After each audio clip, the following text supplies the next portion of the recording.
Hello বন্ধুরা, আজ আমরা এমন একটি মুভির গল্প নিয়ে হাজির হয়েছি। এমন ঘটনা আমাদের দেশের অনেক জায়গায় ঘটে। তো চলুন দেখা যাক মুভিটির শেষ পর্যন্ত। কাহিনীর শুরুতেই আমরা দেখি এক পরিবারকে, তারা প্রতিদিনের মতোই সময় কাটাচ্ছিল। হঠাৎ তাদের দরজায় কেউ নক দেয়। মুভির মূল ক্যারেক্টার ক্লাইড নামের সেই ব্যক্তি দরজা খুলে দেয়। সাথে সাথে ডাকাতি করতে আসা দুইজন তার মাথায় বাড়ি দিয়ে হাত মুখ বেঁধে ফেলে এবং তার বউকেও হাত মুখ বেঁধে ছুরি দিয়ে হত্যা করে। ডাকাতরা তার ছোট্ট মেয়েকেও ছেড়ে দেয় না। তার বাবা ক্লাইডের সামনেই তার মেয়েকেও মেরে ফেলে। পরদিন আমরা এক ব্যক্তিকে দেখি, সে একজন পেশায় উকিল। সামনে ক্লাইবের কেসটা সেই হাতে নেবে, কিন্তু সেই উকিল যে কেসগুলো হেরে যাবে মনে করে সে কেসগুলো নেয় না। উকিল এবার তার সহচারীদের সাথে অন্য কেস নিয়ে আলোচনা করতে দেখা যায়। এরপর তার এক বন্ধু তার সাথে দেখা করে বলে, ক্লাইবের কেসটার কি হলো? উকিল বলে, কেসটা একটু জটিল। তার বন্ধু বলে, আমি এত কিছু বুঝি না, ক্লাইভ তোমার সাথে দেখা করার জন্য বসে আছে।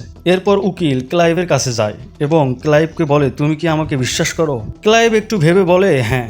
এরপর উকিল ক্লাইভের বউ ও মেয়েকে যারা হত্যা করেছে সেই দুই খুনির বিষয়ে কথা বলে। উকিল ক্লাইভকে বলে, ডাবি নামের আসামি এম এর বিরুদ্ধে সাক্ষী দেবে। এম এর মৃত্যুর সাজা হবে আশা করছি। তখন ক্লাইভ বলে, ডাবির কোনো সাজা হবে না, সেই তো আসল খুনি। উকিল বলে, না, তার তেমন কোনো প্রমাণ পাওয়া যায়নি। পরদিন সকালে আদালতে ডাবি এম এর বিরুদ্ধে সাক্ষী দিয়ে দেয়। ডাবির তেমন কোনো সাজা হয় না। এরপর আমরা দেখি ডাবি উকিলকে বলে, ধন্যবাদ আমাকে বাঁচানোর জন্য। এরপর উকিল ও ডাবি হাত মেলায়। তখন ক্লাইভ দূর থেকে অনেক কষ্ট নিয়ে দেখছিল। এরপর আমরা উকিল ও তার সহচারীকে একসাথে দেখি। সহচারী মেয়ে উকিলকে বলে, মৃত্যুদণ্ড কার্যকর হয় কিভাবে? তখন উকিল বলে, আসামির শরীরে পয়জন পুশ করে তাকে মৃত্যুদণ্ড দেওয়া হয়। এরপর সে আসামি এম কে একটা সেলে বেঁধে ফেলা হয়। আসামি শুধু একটাই কথা বলে, আজ ভুল মানুষকে শাস্তি দেওয়া হচ্ছে। এরপর তার শরীরে পয়জন পুশ করা হয়। এই পয়জন মরার আগে তেমন কষ্ট দেয় না, কিন্তু আসামি একটু পর চিৎকার করে ওঠে। তখন সেখানকার সবাই ভয় পেয়ে যায়। এরপর তারা বাইরে গেলে উকিলকে পুলিশ বলে, মেশিনের পেছনে কিছু জিনিস পাওয়া গেছে। তখন উকিল সেই বোতল হাতে নিয়ে কিছু লেখা দেখে। সেখানে লেখা ছিল, ভাগ্যের সাথে মারামারি করে কোনো লাভ নেই। তখন উকিল বলে, আসামির ডাবি আমাকে আদালতে এই কথা বলেছিল। তখন উকিল সহ তারা ডাবিকে ধরতে বেরিয়ে পড়ে। অন্যদিকে আসামি ডাবি তার বন্ধুর মরার খবর টিভিতে দেখছিল। তখন হঠাৎ তার ফোনে একটা কল আসে। কলে কেউ বলছিল, হাত ওপর কর আর যদি পারিস ওখান থেকে ভেগে যা, পুলিশ তোর বাড়ির দিকে আসতেছে।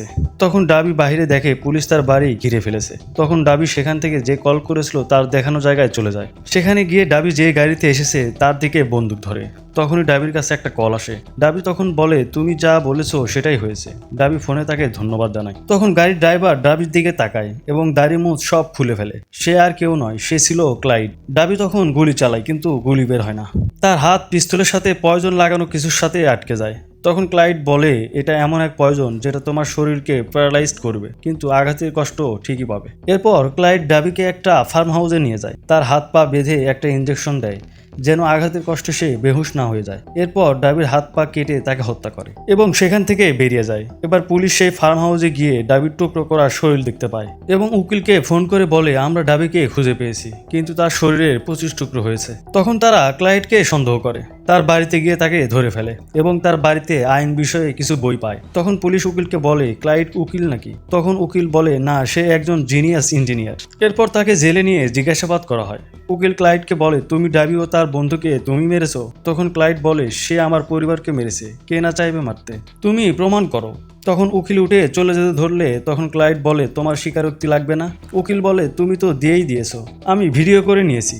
তখন ক্লাইড বলে, তুমি ভুল ভিডিও করেছো, আমি কোথাও বলিনি আমি তাদের হত্যা করেছি, তাদের মারতে চেয়েছি, কিন্তু আমি তো এটা বলিনি যে তাদের আমি মেরেছি। তখন উকিল বলে, তুমি কি চাও স্বীকারোক্তি দেওয়ার জন্য? তখন ক্লাইড বলে, তুমি তো খুনিদের সাথে ডিল করার ওস্তাদ, আমি তোমাকে স্বীকারোক্তি দেব, তার বিনিময়ে জেলে আমাকে নরম বিছানা দিতে হবে। এটা শুনে উকিল হেসে ওঠে। এরপর পুলিশ জেলে তার জন্য বিছানা নিয়ে যায়। উকিলের সহচর ক্লাইড কি কাজ করতো, কোথায় কি আছে, সবকিছু উকিলকে বলে। ক্লাইডকে আদালতে তোলা হয়। উকিল তখন জজকে বলে, এই কেস অনেক ভয়ঙ্কর, আমি চাই ক্লাইডের জামানত যেন না হয়। এদিকে ক্লাইড তার জন্য কোনো উকিল রাখেনি, সে নিজেই দাঁড়িয়ে যায় এবং সে বলে, আমি এই দেশের একজন নাগরিক, আমার আগের কোনো ক্রিমিনাল রেকর্ড নেই এবং আমার ওপরে আনা অপরাধের কোনো প্রমাণ নেই তার কাছে, তাহলে আমি কেন জামিন পাবো না? তখন জজ যেই তাকে জামিন দিতে যাবে তখন ক্লাইড নিজেই জজকে বলে, তোমাদের কোনো লজ্জা শরম নেই?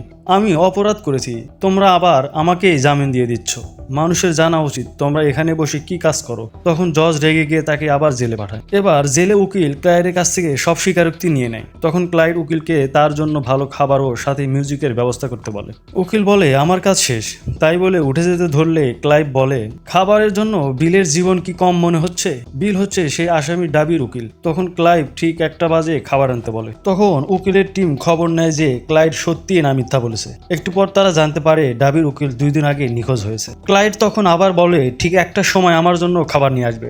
একটু পর তারা খাবার নিয়ে যায় এবং উকিল জানতে চায় ডাবির উকিল কোথায় আছে। তখন ক্লাইড বলে এখন কয়টা বাজে? উকিল তখন বলে 1:08 বাজে। ক্লাইড বলে জেলারের টাইমের বিষয়ে কোনো জ্ঞান নেই। ডাবির উকিল মারা গেলে এই জেলার তার জবাব দিবে। ক্লাইড তখন সেই উকিলকে যেখানে রেখেছে তার ঠিকানা দিয়ে দেয়। তখন তারা তাড়াতাড়ি করে হেলিকপ্টার নিয়ে সেখানে চলে আসে। সেখানে এসে তারা অবাক হয়ে যায়। তাকে মাটির ভেতরে রেখে মুখে অক্সিজেন লাগিয়ে রেখেছিল। ক্লাইডকে খাবার দিতে 8 মিনিট দেরি হওয়ার কারণে তাদের আসতে দেরি হয়, আর সেজন্যই সেই উকিল মারা যায়। অন্যদিকে ক্লাইডের সাথে যে কয়েদি ছিল তাকে খাবার খাইয়ে ক্লাইড হত্যা করে এবং বলে ডাবির উকিল মারা গেছে। তখন ক্লাইড বলে তোমাদের কারণেই সে মারা গেছে। তখন উকিল বলে তুমি যে সবাইকে খুন করছো তাতে কি তোমার বউ ও বাচ্চা খুশি হচ্ছে? তখন ক্লাইড বলে আমার বউ আর বাচ্চা কিছুই বুঝতে পারে না, কারণ তারা মারা গেছে। এরপর উকিলের কাছে তার বন্ধু এসে বলে ক্লাইডকে ভালোভাবে জানে এমন একজনের খবর পেয়েছি, আমরা তার কাছে যাব।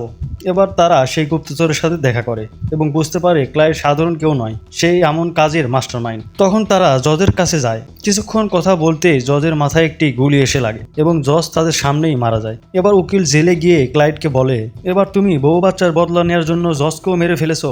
তখন ক্লাইড রেগে গিয়ে বলে বদলা নেওয়ার জন্য হলে কবেই সবাইকে মেরে ফেলতাম, 10 বছর অপেক্ষা করতাম না। এরপর ক্লাইড বলে এখান থেকে আমাকে বের করো, যত কেস আছে সব সরিয়ে ফেলো। উকিল বলে যদি না করি তাহলে? ক্লাইড বলে তোমরা সব মরবে। এরপর উকিল সহ সবাই বাইরে যায়, আর যখনই উকিলের সহচর মেয়ে গাড়িতে বসে ঠিক তখনই সব গাড়ি বিস্ফোরণ শুরু করে। শেষে মেয়ের গাড়িও বিস্ফোরণ হয় এবং মেয়েটি মারা যায়। এবার উকিল ও তার বন্ধু প্রেসিডেন্টের কাছে যায় এবং তার থেকে পরামর্শ নেয় এবং উকিল বলে ক্লাইডকে আর কাউকে হত্যা করতে দেব না। তারা এবার ক্লাইডকে বাইরে এনে তাকে বোঝানোর চেষ্টা করে। ক্লাইড বলে আমি যতক্ষণ বেঁচে আছি ততক্ষণ তোমাদের খকলা সিস্টেমের সাথে লড়াই করব। পরদিন উকিল ও তার বন্ধুরা সবাই মিলে সেই মেয়ে সহচরের কবরের কাছে যায়। সেখান থেকে ফেরার সময় উকিল দূরে কিছু দেখে সবাইকে নিচু হতে বলে, আর ঠিক তখনই ফায়ারিং শুরু হয়। এই হামলায় উকিল তার বন্ধুকে হারায়। সে আবার প্রেসিডেন্টের কাছে যায় এবং রিজাইন করতে চায়, কিন্তু প্রেসিডেন্ট তাকে জেলায় অ্যাটর্নি জেনারেল বানিয়ে দেয়, কারণ তার যে বন্ধু মারা গেছে সে ছিল অ্যাটর্নি জেনারেল। সে মারা যাওয়ায় তাকে বানিয়ে দেয়। এরপর উকিল আবার ক্লাইভের বিষয়ে খোঁজখবর নিতে থাকে এবং তারা ক্লাইডের একটা গুদাম ঘর খুঁজে পায়।